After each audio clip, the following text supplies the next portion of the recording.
22장 1절 말씀부터 봉독해 드리겠습니다. 그 일 후에 하나님이 아브라함을 시험하시려고 그를 부르시되 아브라함아 하시니 그가 이르되 내가 여기 있나이다. 여호와께서 이르시되 내 아들 내 사랑하는 독자 이삭을 데리고 모리아 땅으로 가서 내가 네게 알려준 한 산 거기서 그를 번제로 드리라. 아브라함이 아침에 일찍 일어나 나귀의 안장을 지우고 두 종과 그 아들 이삭을 데리고 번제에 쓸 나무를 쪼개어 가지고 떠나 하나님이 자기에게 일러주신 곳으로 가더니 제3일에 아브라함이 눈을 들어 그곳을 멀리 바라본지라. 이에 아브라함이 종들에게 이르되 너희는 나귀와 함께 여기서 기다리라. 내가 이와 함께 가서 저기 가서 예배하고 우리가 너에게로 돌아오리라 하고 아브라함이 이에 번제 나무를 가져다가 그 아들 이삭에게 치우고 자기는 불과 칼을 손에 들고 두 사람이 동행하더니 이삭이 그 아버지 아브라함에게 말하여 이르되 내 아버지여 하니 그가 이르되 내 아들아 내가 여기 있노라. 이삭이 이르되 불과 나무는 있거니와 번제할 어린 양은 어디 있나이까. 아브라함이 이르되 내 아들아 번제할 어린 양은 하나님이 자기를 위하여 친히 준비하시리라 하고 두 사람이 함께 나아가서 하나님이 그에게 일러주신 곳에 이른지라. 이에 아브라함이 그곳에 제단을 쌓고 나무를 벌려놓고 그의 아들 이삭을 결박하여 제단 나무 위에 놓고 손을 내밀어 칼을 잡고 그 아들을 잡으려 하니 여호와의 사자가 하늘에서부터 그를 불러 이르시되 아브라함아 아브라함아 하시는지라. 아브라함이 이르되 내가 여기 있나이다 하매 사자가 이르시되 그 아이에게 내 손을 대지 말라. 그에게 아무 일도 하지 말라. 내가 내 아들 내 독자까지도 내게 아끼지 아니하였으니 내가 이제야 내가 하나님을 경외하는 줄을 아노라. 아브라함이 눈을 들어 살펴본즉 한 수장이 뒤에 있는데 뿔이 수풀에 걸려 있는지라. 아브라함이 가서 그 수장을 가져다가 아들을 대신하여 번제로 드렸더니 아브라함이 그 땅 이름을 여호와 이레라 하였으므로 오늘날까지 사람들이 이르기를 여호와의 산에서 준비되리라 하더라.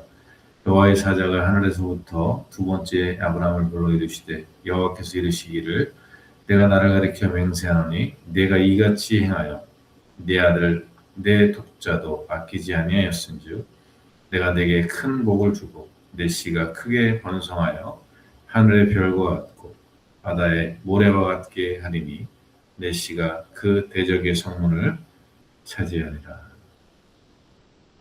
아멘. 네, 오늘 이 말씀은 오늘 우리 모든 그리스도인들에게 너무나도 중요한 부문 말씀입니다. 저 개인적으로는 성경에 우리 크리스찬들이 마음에 새기고 잊지 않아야 할 그 말씀들 중에 오늘 창세기 22장 1절로 오늘 본문의 말씀, 이 말씀이 우리 신앙의 가장 깊은 곳에 뿌리가 되어져야 한다라고 저는 믿어 의심치 않고 있습니다.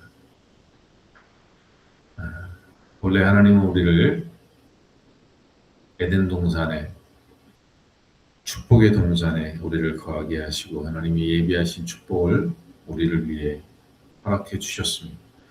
그럼에도 불구하고 인간의 욕심이 하나님을 거역하고 불순종함으로 에덴 동산에서 쫓겨나게 되죠. 이게 창세기 3장의 사건입니다. 그래서 성경은 창세기 1장으로 3장까지 그 한 파트라면 3장으로부터 마지막 장까지 또 하나의 역사가 쓰여지게 된 것입니다. 만일 아담과 하와가 선악을 알게 하는 나무 열매를 먹지 않았더라면 에덴 동산에서 쫓겨날 이유가 없었을 것이고 그곳에서 생명나무의 열매를 먹고 영생하였을 것입니다. 요한계시록에 보면 믿음의 사람들이 낙원에 가게 되고 하늘에 있는 그 낙원에서 생명나무를 먹게 된다라고 기록하고 있습니다. 하나님의 계획은 모든 인간이 생명나무를 먹고 영생에 이르고 하나님의 나라에 함께 하나님과 거하는 것, 이것이 하나님이 본래 인간을 창조하신 계획이었습니다. 그러나 타락한 이후로 타락한 죄인이 하나님의 나라에 이를 수 없죠. 그래서 예수 그리스도를 통해서 우리를 거룩하게 하시고 우리를 다시 회복시켜 주시는 구원의 은혜를 허락해 주신 것입니다. 오늘 말씀은 그러한 타락한 인간이 하나님의 사람으로 어떻게 변화되어져 가는지, 어떻게 하나님을 온전히 경외하고 섬기는지,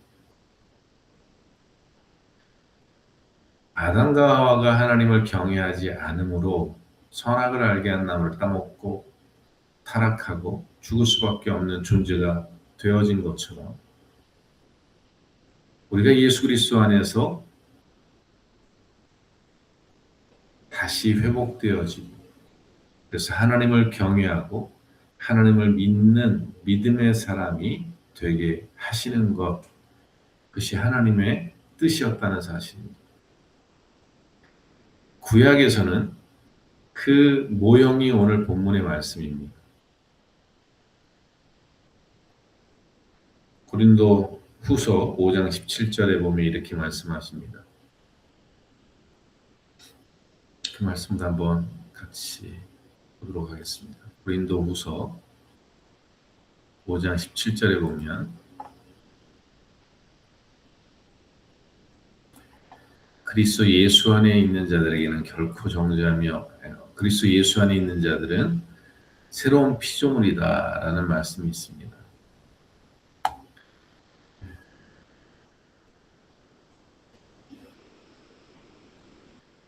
봉독하겠습니다. 그런즉 누구든지 그리스도 안에 있으면 새로운 피조물이라. 이전 것은 지나갔으니 보라 새 것이 되었도다라고 했습니다. 여러분, 이 말씀을 그냥 우리가 문자적으로 보는 것이 아니라 성경적 그 조명 아래서 바라보면 우리를 재창조하신 거예요. 어떻게 창조하셨느냐? 아담과 하와를 창조하셨을 때 그 피조물, 하나님의 은혜 가운데 거룩하고 아름다운 그 아담의 모습으로의 회복입니다. 그것이 어떻게 가능하느냐? 그리스도 안에서 우리를 새롭게 창조하시는 피조물이 되는 거죠. 그래서 결론이 새 것이 되었다. 이렇게 말하죠. 새 삶이 된 거고 새 생명이 된 것입니다. 그래서 바울 사도는 또 말합니다. 우리는 그리스도 안에서 새 생명 가운데 살게 하려 하심이라. 새 생명 가운데. 어떻게 새 생명 가운데 살죠? 새로운 피조물이 되고 새 것이 되었기 때문에 새 생명 가운데 사는 것입니다. 근데 그것이 가능하기 위해 전제가 뭐냐? 그리스도 안에 있으면 이렇게 되어 있습니다. 그리고 분명히 말합니다. 누구든지예요. 어떠한 존재만이 아니라 어떠한 사람만이 아니라 누구든지 그리스도 안에 있는 사람이라면 새로운 피조물로 새 것이 되게 하신다는 사실입니다. 그래서 그리스도 안에 거하는 삶, 이 일을 주님이 행하게 하시는 거죠. 근데 창세기 22장은 그것을 어떻게 표현하고 있냐면 우리의 삶 속에 하나님이 여러 가지 훈련을 통해서 믿음의 훈련을 통해서 믿음의 사람으로 하나님을 경외하게 하고 하나님을 경외하는 그들을 구원하시는 이 일을 행하시는 것입니다. 오늘 이 신약 시대를 지나서 오늘 우리에게는 예수 그리스도를 믿고 신뢰하고 경외하는 삶, 예수 그리스도 안에 거하는 삶, 이게 하나님을 경외하는 거예요. 그래서 말씀하고 있죠. 주여 주여 하는 자마다 다 하나님의 나라에 들어갈 것이 아니라 아버지의 뜻대로 행하는 자라야 들어가리라 라고 되어 있는데, 그 아버지의 뜻은 보내신 그 아들을 믿는 것이다 이렇게 되어 있습니다. 우리가 예수 그리스도를 경외하기에, 예수 그리스도를 믿고 그 예수 그리스도께서 우리에게 들려주신 그 복음의 말씀을 믿고 그 말씀대로 살아가는, 말씀을 순종하고 복종하고 살아가는 그들이 하나님을 경외하는 자들, 그들이 그리스도 예수 안에 있는 자들, 그래서 새로운 피조물이 되고 새 것이 되게 하시는 하나님의 역사를 오늘 구약 창세기 22장은 오늘 아브라함을 통해서 본토와 아비집을 떠나 믿음의 여정을 통해서 하나님을 온전히 경외함으로 새로운 피조물, 새로운 존재가 되게 하십니다. 결과적으로 한번 말씀을 오늘 보면, 오늘 하나님이 시험하신 후에 두 번째 아브라함을 불러 이렇게 말하죠. 여호와의 사자가 하늘로부터 두 번째 아브라함을 불러 이르시되 여호와께서 이르시기를 내가 나를 가르쳐 맹세하노니 내가 이같이 행하여 내 아들 내 독자도 아끼지 아니하였은즉 내가 내게 큰 복을 주고 내 씨가 크게 번성하여 하늘의 별과 같고 바다의 모래와 같게 하리니 내 씨가 그 대적의 성문을 차지하리라 라고 되어 있습니다. 여러분, 그 대적의 성문을 차지한다. 그 대적은 누굴까요? 네, 마귀, 사단을 얘기하는 거죠. 뱀, 옛 뱀. 아담과 하와가 그 뱀에게 속아서 타락하게 되고 쫓겨나게 되고 죽을 수밖에 없게 되었던 그 일을 만들어냈던 마귀, 사단, 옛 뱀. 그것의 성문을 차지하게 하신다.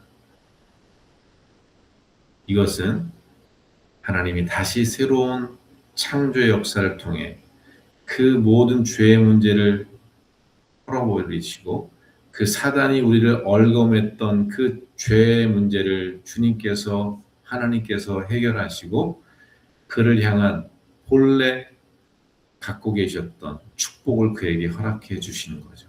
이게 새 생명이고 이게 새 피조물의 축복인 거죠. 여러분, 17절에 보면 내가 내게 큰 복을 주고 내 씨가 크게 번성하여 이렇게 돼 있잖아요. 근데 여러분, 창세기 2장에 하나님께서 아담과 하와에게 주신 축복이 뭐죠? 생육하고 번성하라, 땅에 충만하라였어요. 하나님께서 오늘 아브라함에게 두 번째 나타나셔서 이 말씀을 하신 것은 왜 두 번째냐면, 오늘 이삭을 바치는 그 사건을 통해서 하나님께서 아브라함에게 이제야 너가 나를 경외하노라 라고 말씀하신 후로 다시 나타나셔서 말씀하셨다는 의미입니다. 그러나 더 넓은 의미에서 보면 하나님께서 아브라함을 본토 아비집에서 불러서 그에게 말씀하셨을 때 내가 너로 큰 민족을 이루고 하늘의 별과 같이 바다의 모래와 같이 하시겠다는 말씀을 이미 그 전에 그에게 보여주셨고 그것을 믿음에 하나님이 그것을 의로 여기셨다라고 말하는 거죠. 그러나 그 약속이 오늘 두 번째 나타나셔서 말씀하시는 이 말씀에서 성취된 것입니다. 완성된 거예요. 처음에 출발할 때 하나님께서 주신 약속이 지금 완성된 거죠. 언제 완성된 거죠? 그가 비로소 하나님을 온전히 경외하는 사람이 되었을 때라고 기록하고 있는 것입니다. 여러분, 이게 성경의 질서입니다. 성경의 모든 믿음의 사람들은 이 과정이 있었습니다. 요셉을 한번 생각해 보세요. 요셉이 꿈을 꿨습니다. 하나님께서 그에게 엄청난 축복을 주시는 꿈을 꿨어요. 근데 그 꿈이 그 당시에 당장 이루어졌나요? 아니에요. 형들에게 배신을 당하고 노예로 끌려가고 감옥에 가는 이 모든 과정을 통해서 하나님을 온전히 경외하는 사람이 된 후에 그 마지막에 그 끝에 왕이 그를 불러 애굽의 총리가 되고 그리고 기근이 오게 되고 비로소 그 형들과 아버지 어머니가 와서 절을 하면서 그 꿈이 완성된 거예요. 다윗도 마찬가지입니다. 하나님이 이 사무엘 선지자를 보냈습니다. 그리고 그 이새의 아들에게 왕의 기름을 부으라고 말씀하셨어요. 그때 다윗이 기름 부음 받은 때가 17세 정도 됐습니다. 그러나 그가 왕이 되어 진짜 왕의 기름 부음을 받고 이스라엘의 왕이 된 것은요. 그 이후로 수많은 시간이 지나서 십수년의 시간이 지나서 그 모든 연단 속에 하나님을 경외하는 자가 된 다음에 그에게 주셨던 처음에 약속하셨던 그 약속이 이루어진 것입니다. 모든 성경의 하나님의 사람들은 다 이러한 과정이 있었습니다. 오늘 본문의 말씀을 보면 이것을 더 극명하게 우리에게 설명하고 있습니다. 1절에 보면 그 일 후에 하나님께서 그 이삭을 허락해 주신 거죠. 하나님이 아브라함을 시험하시려고 그를 부르시되 아브라함아 하시니 그가 이르되 내가 여기 있나이다 라고 되어 있습니다. 여호와께서 이르시되 내 아들 내 사랑하는 독자 이삭을 데리고 모리아 땅으로 가서 내가 내게 일러준 한 산에 거기서 그를 번제로 드리라 라고 되어 있습니다. 오늘 아브라함을 시험하시려고 라고 되어 있습니다. 이 시험은 하나님이 우리를 시험하시는 시험과 사단이 우리를 시험하는 시험은 단어가 다릅니다. 원어적으로 다릅니다. 하나님이 아브라함을 시험하시는 이 시험은 프로에바입니다. 테스트하는 것이고 훈련하는 거예요. 근데 사단이 시험하는 것은 템프테이션입니다. 유혹하고 미혹하는 것입니다. 하나님 우리를 훈련하시고 연단하시고 우리를 테스트하시는 이 시험을 통해서 우리를 알아가시고 우리를 알려주시고 그리고 우리를 그 근거 안에서 변화시켜 가십니다.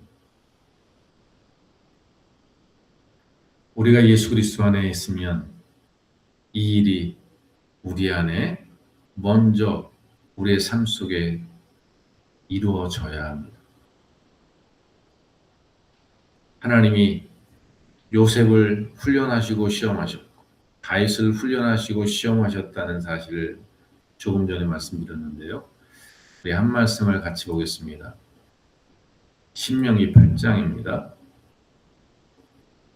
2절 말씀이 이렇게 말씀하십니다. 내 하나님 여호와께서 이 40년 동안에 내게 광야의 길을 걷게 하신 것을 기억하라. 이는 너를 낮추시고 너를 시험하사 내 마음이 어떠한지 그 명령을 지키는지 지키지 않는지 알려 하심이라 라고 되어 있습니다. 하나님께서 지금 이 말씀은 이스라엘 백성이 출애굽을 하고 가나안 땅을 향해 가는 거예요. 광야의 그 사단의 종로로 타던 삶에서 어린 양의 피를 문설주에 바르고 예수 그리스도로 말미암아 우리가 구원을 받고 하나님의 축복의 땅으로 들어가는 그 과정을 이렇게 표현하고 있는 거예요. 광야에서 40년 동안 하나님 우리를 뭐 하시느냐? 시험하사 내 마음이 어떠한지 그 명령을 지키는지 안 지키는지 알려 하시니라. 근데 여기서 그 하려고 하시는 하나님의 계획이 뭐냐면 우리가 하나님을 경외하는지 안 하는지 알려 하심이라는 것입니다.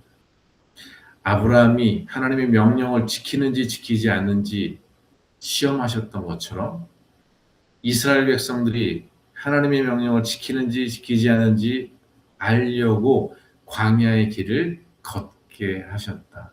그리고 그들을 시험하셨다라는 사실입니다.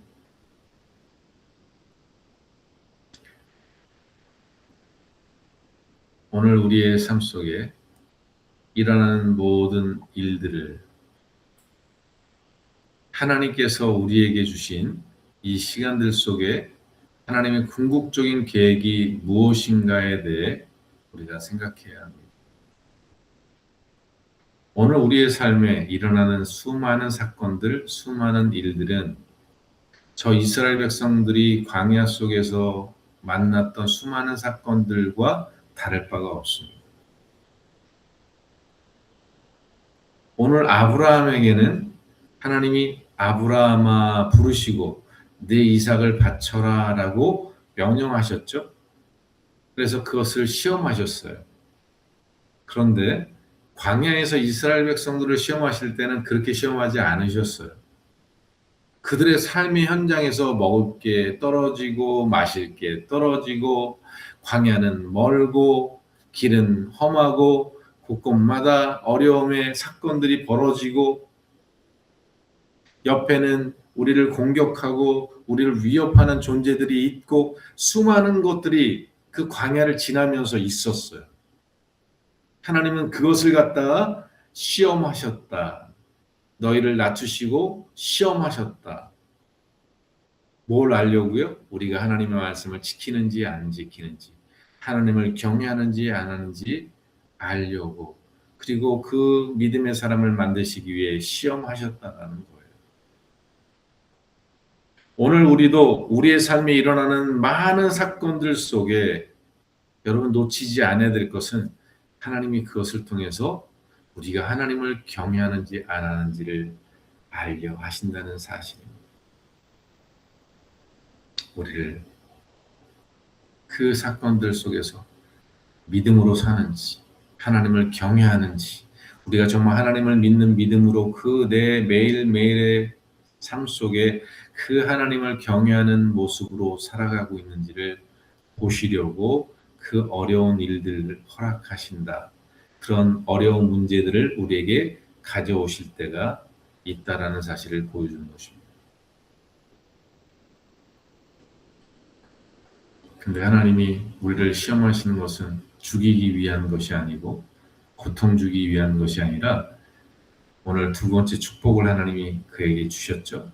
이와 같이 하나님이 우리에게 약속하신 그 축복을 주시기 위해서 하시는 거예요. 그것도 시험을 그냥 주시는 것만이 아니라 그것을 피할 길까지 예비해 두셨다라고 오늘 말씀은 말합니다. 오늘 말씀 본문에 나와 있는 말씀이었죠. 수풀에 수장이 걸려 있었잖아요. 그래서 이름을 뭐라 그래요? 여호와 이레라 하였더라라고 돼 있어요. 하나님이 예비하신다. 수장이 걸려 있어요. 뿔이 수풀에 걸려 있는 거예요. 근데 이것도 여러분 의미하는 바가 굉장히 큽니다. 시간이 사실 오늘 짧은 아침 시간에 어렵지만 뿔이 수풀에 걸려 있다라는 사실을 생각해 보세요. 그냥 수장을 이렇게 터벅터벅 걸어와서 아브라함에게 머리를 들밀고 이렇게 하실 분 못 하실까요? 하나님이 그렇게 못 하실 분일까요? 아니죠. 능히 그 양을 이렇게 터벅터벅 걸어와서 아브라함 앞에 머리를 탁 대고 탁 무릎을 꿇고 이렇게 하실 수 있죠. 그런데 수풀에 걸려 있다. 이건 우리의 현실 속에 삶 속에 일어나는 일들을 주님 비춰주시는 거예요. 어떠한 일들이 우리에게 일어나는 그 사건들 속에 하나님의 뜻이 있는 거예요. 이 수장이 수풀에 뿔이 걸렸어요. 이렇게 하신 분이 하나님이신 거예요. 그것을 번제로 드리게 하시는 거예요. 이것이 하나님이 예비하셨다는 거예요. 아니, 어떻게 그런 일이 벌어졌지? 우리가 그 멕시코에 갈 때 그 사건들 속에서 굉장히 기가 막힌 일이 6개월 전에 멕시코로 나간 사람이 갑자기 6개월 만에 손을 들고 우리 저는 못 살겠습니다. 더 이상 멕시코에서 못 살겠습니다. 나를 들여보내달라고. 그 사건이 우리가 멕시코로 가기로 결정하고 나서 일어난 사건이에요. 어떻게 그 사람이 그 손을 들었는지 우리는 몰라요. 그러나 그 모든 것 속에 하나님의 역사가 있는 거예요.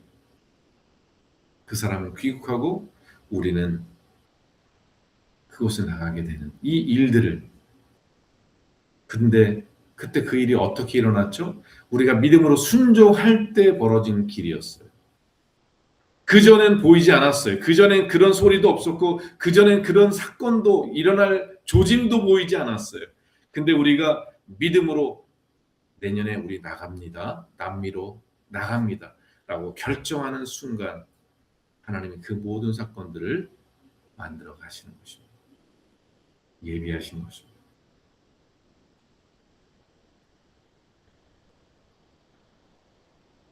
고린도 전서 10장 13절에 이렇게 기록되어 있습니다. 사람이 감당할 시험 밖에는 너희가 당한 것이 없나니 오직 하나님은 미쁘사 너희가 감당하지 못할 시험을 당함을 허락지 않으시고 시험 당할 즈음에 또한 피할 길을 내사 너희로 능히 감당하게 하시느니라. 하나님은 미쁘십니다. 우리를 시험하실 때 그냥 시험하지 않으십니다. 하나님은 그 시험을 통해 우리를 정결케 하시고 정금같이 만드시고 하나님이 그 당신의 기업을 우리에게 맡기실 만큼 우리를 훈련하시고 그러기 위해 우리를 시험하신다는 사실을 우리가 믿고 우리에게 주어진 삶의 여정 속에 있는 시험을 믿음으로 이겨나가야 합니다. 하나님을 경외함으로 하나님을 의지함으로 살아가야 합니다. 우리가 잘 아는 시편 23편의 말씀입니다. 여호와는 나 목자시니 내게 부족함이 없으리로다. 그가 나를 푸른 풀밭에 누이시며 쉴 만한 물가로 인도하시는도다. 내 영혼을 소생시키시고 자기 이름을 위하여 의의 길로 인도하시는도다. 내가 사망의 음침한 골짜기로 다닐지라도 해를 두려워하지 않을 것은 주께서 나와 함께 하심이라. 주의 지팡이와 막대기가 나를 안위하시나이다. 주님은 당신의 이름을 위하여 우리를 의의 길로 인도해 가십니다. 광야의 여정을 통해서 적과 꿀이 흐르는 가나안 땅으로 우리를 인도하여 가십니다. 그러나 그 길 속에는 사망의 음침한 골짜기도 지납니다. 사랑하는 성도 여러분, 오늘 말씀을 통해 우리의 신앙에, 우리의 삶에 가장 중요한 매 순간순간마다 이끌어 오시는 여러 가지 시험들 속에서 하나님을 경외하는 자들로, 하나님을 신뢰하는 자들로, 하나님을 믿는 자들로 우리의 모든 판단과 결정과 말과 행동이 하나님 앞에서 하나님을 경외하는 모습으로 드러날 수 있길 소망합니다. 오늘도 우리를 지켜보고 계시는 하나님, 그리고 우리를 지켜보실 뿐만 아니라 우리를 젖과 꿀이는 가나안 땅으로 인도하시기를 원하시고 우리에게 하나님의 기업을 맡기시고 하나님의 나라를 맡기시기 위하여 우리를 시험하시고 연단하시고 훈련하시는 그 하나님 앞에 아브라함처럼 멋지게 하나님을 경외하는 자, 그래서 하나님 말씀 앞에 내 모든 삶을 내어 맡기는 자. 오늘 아브라함은 그 이삭을 바침으로 증명했습니다. 오늘 우리도 우리의 삶을, 우리의 가장 소중한 것을 주님께 내어 맡기고 주님을 신뢰함으로 내 생명을 맡기고 내 자녀를 맡기고 내 삶을 맡기고 내 기업을 맡기고 내 모든 먹고 마시는 것들을 주님께 맡김으로 하나님이 더하시고 하나님이 머리털까지 세심 받으시고 눈동자와 같이 지키시는 하나님의 은혜가 우리 삶에 증거되었을 수 있기를 간절히 축원합니다. 기도하겠습니다.